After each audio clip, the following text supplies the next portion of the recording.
Boa tarde, chuchus do 8º ano do Colégio Objetivo de Inhandeara, aqui é a Prof. Carol. Vamos iniciar mais uma aula de literatura com a apostila de todos os textos, seguindo aí nossas correções acerca da página 70. Temos até a 72, pouca coisa, hein? A Prof. estava bem boazinha, passou pouquinha página, poucas páginas para vocês. Então vamos lá, vamos embora. Exercícios: como cartas escritas à mão deram início a um negócio bilionário. Vamos para a leitura então, né? Para apresentar a sua startup às maiores empresas do mundo, Alexander Hink deixou a tecnologia um pouco de lado e escolheu um formato mais analógico, cartas manuscritas. Sabíamos que se enviássemos um e-mail, ele poderia ser apagado, conta.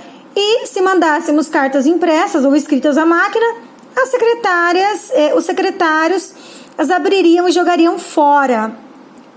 Mas uma carta manuscrita parece mais pessoal.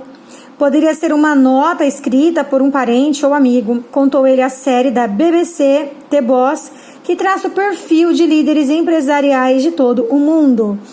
Texto 2, vamos lá. A maneira de Braga, o taxista de cabelo branco. Dos taxistas aqui da esquina, só sei o nome do Adão.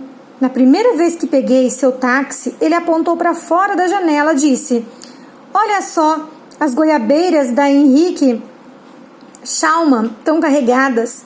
E quando reparei nas goiabas que brotavam no canteiro central da avenida, já éramos amigos de infância. Adão conhece todas as árvores frutíferas espalhadas pela cidade. E sempre que me leva a algum lugar, traz um relatório detalhado de seu esparso pomar.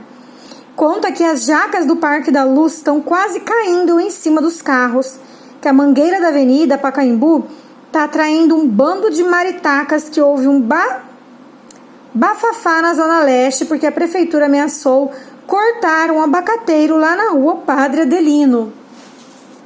Texto 3.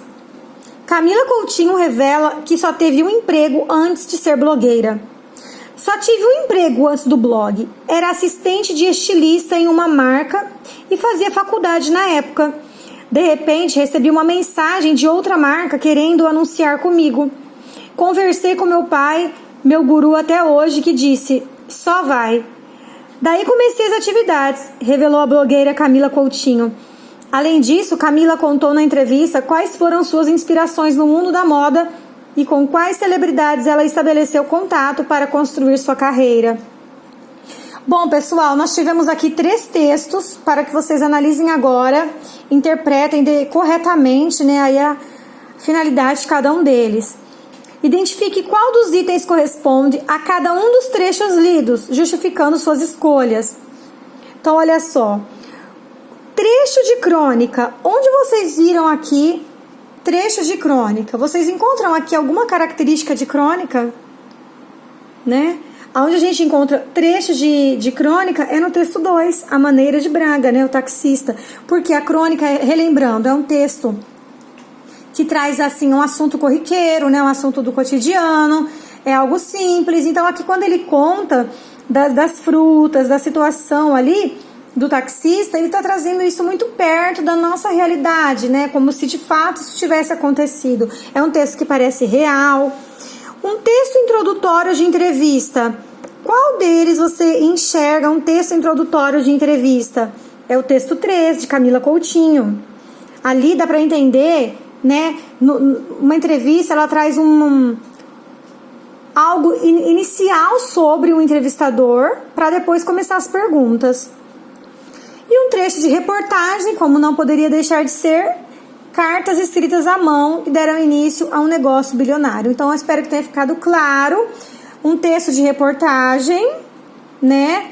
Um trecho de crônica e o que vem a ser depois uma entrevista, ok? Qual dos trechos lidos utiliza apenas recurso do discurso direto? Ou seja, que a pessoa está falando, né? Que ele é narrado em primeira pessoa. O trecho 1. O trecho 1, ok? Trecho 1. Identifique as falas citadas em discurso indireto nos demais trechos e transforme-as em discurso direto. Bom, aqui nós temos: Adão faz um relatório detalhado de seu esparso pomar. As jacas do Parque da Luz estão quase caindo em cima dos carros. A mangueira da Avenida Pacaembu está atraindo um bando de maritacas. E houve um bafafá na Zona Leste, porque reticências. Continuando, Adelino conta. Camila Coutinho revela. Só tive um emprego antes de ser blogueira.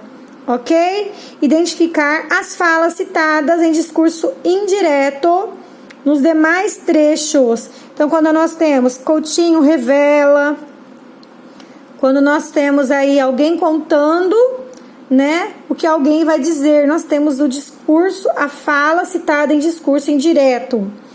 Um dos trechos apontados por você no item anterior procura reproduzir na escrita traços típicos da oralidade. Qual é ele? Bom, pessoal, o que apresenta traços da oralidade, de ser como nós falamos, é lá da crônica, quando usa as formas tá e tão. Quando usa as formas ali tão e tá, em vez de estão e está, que é uma redução típica da fala. Nós geralmente falamos assim: ai, tá bom, então tá. Nós acabamos suprimindo a sílaba por conta da oralidade, mas isso não pode acontecer na escrita. Faça uma lista com verbos de send utilizados nos trechos. Qual deles mais se repete? Olha, os que mais se repetem são contar, dizer e revelar. Contar é o que mais se repete, ok? Então, na página 72, nós temos um trecho de uma reportagem de Drauzio Varela, certo? E aí, nós vamos, né, fazer a leitura e completar as lacunas com verbos de send e expressões de referência para a introdução de discurso indireto. Então, vamos lá. Acompanhem comigo. Como familiares devem lidar com o paciente de Alzheimer? A doença de Alzheimer é um tipo de demência que prejudica a memória, o pensamento e o comportamento. A perda de memória é uma das principais características da doença. Com o passar do tempo, o idoso esquece acontecimentos importantes da sua vida e de pessoas próximas. Às vezes, não se recorda da morte de algum parente, pergunta sobre ele normalmente, como se ainda estivesse vivo. Nesses casos, a família pode não saber como agir. Afinal, é melhor contar a verdade ou evitar o assunto? De acordo com a doutora Roberta Saba, neurologista e membro titular da Academia Brasileira de Neurologia, a decisão deve levar em conta o grau de comprometimento cognitivo e da memória. Se for na fase inicial, quando há falhas de memória, mas os pacientes ainda se mantêm independentes para as atividades diárias, a verdade pode ser dita e tenta-se junto dele recordar como o fato ocorreu, mesmo que seja o falecimento de um ente querido. Explica. A ideia é mais ou menos pesar o custo-benefício. Vale a pena contar a verdade se ela causa tanto estresse ou tristeza? Claro que não é tarefa fácil, mas não há um manual que ensine exatamente como lidar com a questão. Segundo a neurologista, o melhor é não confrontá-lo, evitando o maior sofrimento. Quem tem Alzheimer, muitas vezes, cria algumas histórias cotidianas que não ocorreram, mas que para ele são reais. Nestes casos, é mais indicado concordar em vez de criar ansiedade, negando as histórias. Esse tipo de atitude só gera mais conflito e insegurança, recomenda a doutora Saba. A professora de Educação Física, Juliana Correia, de 30 anos, viveu esse dilema. Seu pai, Telmo Pinho, de 60 anos, foi diagnosticado em 2013, aos 55, quando de fato se aposentou e diminuiu as atividades. Notamos uma progressão muito grande. Ele repetia as coisas, às vezes se enrolava nas falas, errava as ruas ao dirigir. Conta. Ele nunca soube que tem Alzheimer. Sua família entendeu que não seria benéfico a Juliana, e Juliana acredita que essa foi a melhor decisão. Para ela, é fundamental não isolar a pessoa do mundo. Por isso, a família nunca deixa de levar Telmo para as viagens, visitas a parentes e para passear, já que ele sempre gostou de sair. Pessoal, quando nós vamos introduzir algo que alguma pessoa estudiosa falou, geralmente as expressões são de acordo com, segundo. Essas palavras são muito utilizadas em textos também dissertativos e argumentativos, que vocês irão, começar, creio que nessa apostila ainda. Nesses tipos de textos, a gente vai fazer o quê? Trazer um argumento de autoridade, trazer alguém que sabe sobre o assunto. No caso aqui, nós vamos falar da doutora, depois a neurologista. Nós usamos essas expressões de acordo com, segundo, como relata. Então, espero assim vocês tenham acertado, mas caso não tenham, façam as devidas correções, ok? Aí nós terminamos as nossas correções, então nós vamos para a aula da semana que vem, que nós vamos começar no capítulo 2, certo? A reportagem nas mídias digitais e a fotoreportagem, ok? Então aí, vocês vão observar que a reportagem, a fotoreportagem, na verdade, ela vai trazer fotografias que constituem a parte principal, certo? Acompanhadas apenas de legendas ou de um texto explicativo, certo? A fotoreportagem, ela é uma narrativa que resulta o quê? De texto e imagem, ou seja, as duas estruturas totalmente distintas e independentes dentro de uma armação própria, ok? Então a gente vai ver também essa questão das mídias digitais, da fotoreportagem. Aí vocês têm aqui, ó, você sabe onde fica a escadaria do amor de Porto Alegre? Olha só, vocês têm aí o texto verbal e vocês têm a imagem.